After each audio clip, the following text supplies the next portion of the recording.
Hi friends, 30 நாள் 30 வகை தோசையில் இன்றைக்கி 7வது நாள் கார தோசை தான் பார்க்க போகிறோம். அதுக்கு 2 தக்காளியை நல்லா மிக்சியில் சேர்த்துட்டு நல்லா பேஸ்ட் மாதிரி அடித்து எடுத்துக்கலாம்.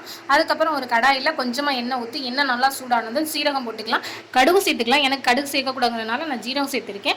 அதுக்கப்புறம் நம்ம அரைச்சி வச்ச அந்த பேஸ்ட்டை எடுத்து அது கூட சேர்த்துட்டு ஒரு 2 நிமிஷத்துக்கு நல்லா கொதிக்க வச்சுட்டு அதுக்கப்புறமா காரத்துக்கு தகுந்த மாதிரி மிளகாய்த்தூள், 1 டேபிள் ஸ்பூன் அளவு மல்லித்தூள், கொஞ்சமாக மஞ்சள் தூள், கொஞ்சம் உப்பு இதெல்லாம் சேர்த்துட்டு நல்லா கொதிக்க வச்சுக்கலாம். தண்ணி எதுவும் சேர்க்கக்கூடாது.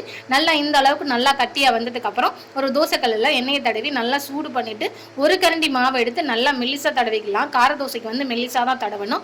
அதுக்கப்புறம் நம்ம ரெடி பண்ணி வச்சிருந்த அந்த சட்னி இருக்கு இல்லையா, அதை எடுத்து இந்த தோசை மேலே தோசை ஃபுல்லாக நம்ம வந்து பரப்பி விட்டுட்டு கொஞ்சமாக கொத்தமல்லி தலைகளை போட்டு நல்லா ஒரு 2 நிமிஷம் மூடி போட்டு வேக வச்சுட்டு அதுக்கப்புறம் எடுத்து நம்ம வந்து சாப்பிட்டோம் அப்படின்னா செம்ம டேஸ்ட்டாக இருக்கும். இது வந்து இன்னொரு சைடு வேக வைக்கணும் அவசியம் இல்லை, ஒரு சைடு மட்டும் வெந்தாவே போதும். இந்த மாதிரி நீங்களும் ட்ரை பண்ணி பார்த்துட்டு எப்படி இருக்குன்னு சொல்லிட்டு இந்த வீடியோக்குள்ள கமெண்ட் பண்ணுங்கள். இந்த வீடியோ பிடிச்சிருந்தா லைக் பண்ணுங்கள், அப்படியே நம்ம சேனலை சப்ஸ்கிரைப் பண்ணிடுங்க.